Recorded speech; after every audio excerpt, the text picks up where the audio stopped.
नमस्कार दोस्तों, स्वागत है श्रीमद् भगवद गीता के नेक्स्ट एपिसोड में। चलिए शुरू करते हैं। जो सारे शरीर में व्याप्त है उसे ही तुम अविनाशी समझो। उस अव्यय आत्मा को नष्ट करने में कोई भी समर्थ नहीं है। हमारे पूरे शरीर में क्या व्याप्त है? प्राण। इसीलिए जब कोई मरता है तो वो कहते हैं कि इसके तो प्राण पखेरु उड़ गए, इसके तो प्राण निकल गए। शरीर मरा है और प्राण निकल के किसी दूसरे शरीर में प्रवेश हो जाएंगे, तो उस प्राण को कोई भी मार नहीं सकता, अर्थात उसका विनाश नहीं हो सकता। वो सदियों से ऐसा ही है, एक शरीर से निकल के दूसरे शरीर में चला जाएगा। तो इस तरह वो अविनाशी हुआ। उस अव्यय आत्मा को नष्ट करने में कोई भी समर्थ नहीं है।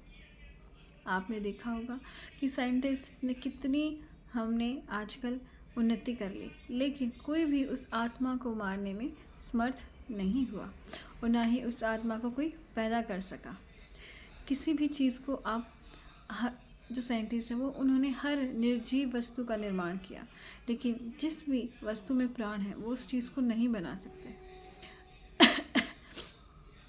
आपने किसी पौधे में बीज लगाया तो उसका कंट्रोल किस पे है? भगवान पे। वो उसको उगाएगा नहीं उगाएगा, उसका पूरा कंट्रोल भगवान के अंदर है, हमारे पास नहीं है। राइट। नेक्स्ट देखते हैं। अविनाशी, अप्रेमी और तथा शाश्वत जीव के भौतिक शरीर का अंत अवश्यंभावी है। अतः हे भरतवंशी, युद्ध करो। जो हमारा भौतिक शरीर है वो उसका अंत हो सकता है, लेकिन जो हमारा जीव का शाश्वत रूप है वो अविनाशी है, उसका अंत नहीं हो सकता। वो शाश्वत है, हमेशा से चला आ रहा है। तो तुम उसको मैं शरीर को मार दूंगा, मैं आत्मा को मार दूंगा, ऐसे जो विचार हैं अपने अंदर मत लाओ। ये सब अविनाशी है, तुम्हारे अंदर वो सामर्थ्य नहीं है कि तुम उसे मार सको। तुम बस अपने अक्षेत्रीय होने का जो फ़र्ज़ है वो पूरा कर रही हो और तुम्हें वही करना चाहिए, इसलिए युद्ध करो। तुम किसे मार दोगे, तुम किसे छोड़ दोगे या तुम खुद मर जाओगे, ऐसा मत सोचो, क्योंकि जो भी हमारी आत्मा है वो अविनाशी है, वो हमेशा से चले आ रही है, उसे आप नहीं मार सकते। जो इस जीवात्मा को मारने वाला समझता है और उसे मरा हुआ समझता है, वे दोनों ही अज्ञानी हैं, क्योंकि आत्मा न तो मरता है न मारा जाता है। अगर तुम, श्री कृष्ण कहते हैं, अगर तुम इस शरीर को, इस आत्मा को मारा हुआ समझते हो या इसे मारा जा सकता है ऐसा समझते हो, तो तुम अज्ञानी हो, क्योंकि इसे नहीं मारा जा सकता, क्योंकि ये मरता ही नहीं है, ये शाश्वत है, ये अनादिकाल से चला आ रहा है। राइट।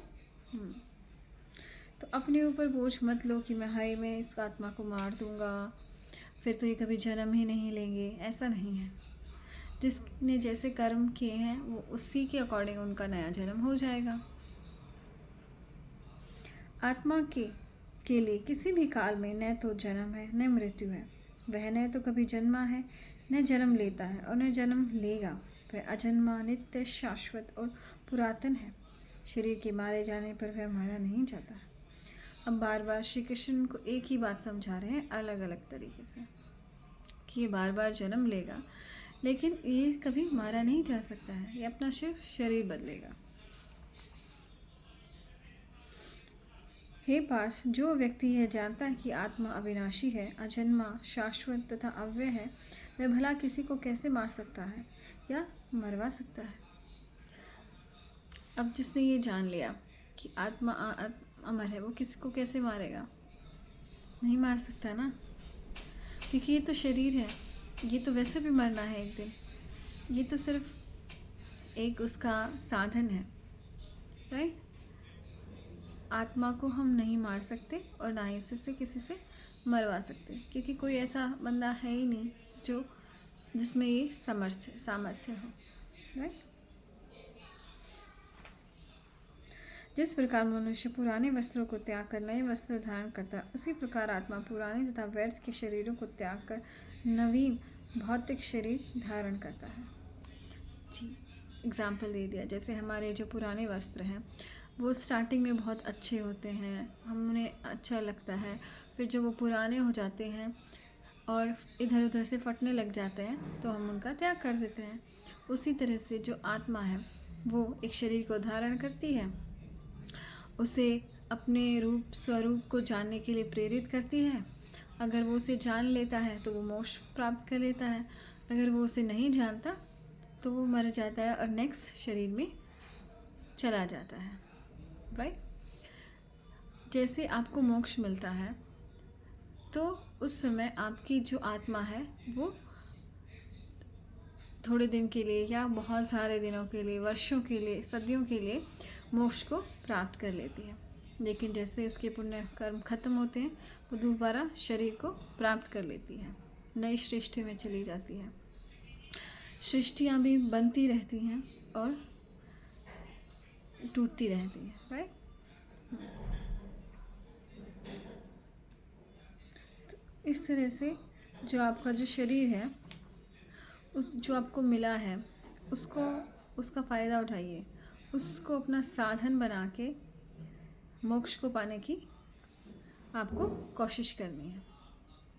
यह आत्मा न तो कभी किसी शस्त्र द्वारा खंड खंड किया जाता है, न अग्नि द्वारा जलाया जा सकता है, न जल द्वारा भिगोया या वायु द्वारा सुखाया जा सकता है।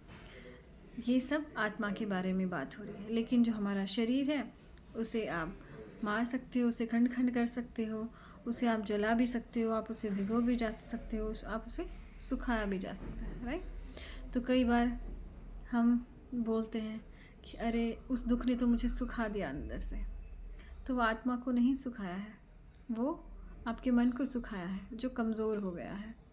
आत्मा तो हमेशा आपकी पवित्र है, राइट।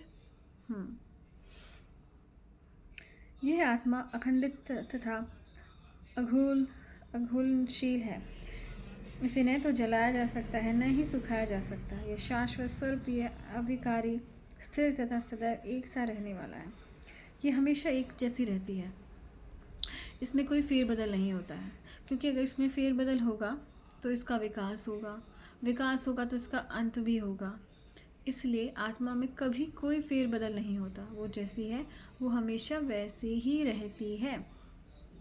क्योंकि जैसे ही परिवर्तन आता है वो उसमें मतलब उसका जन्म भी हुआ है, फिर उसका पीक पे विकास होगा, फिर धीरे धीरे उसका पतन होगा।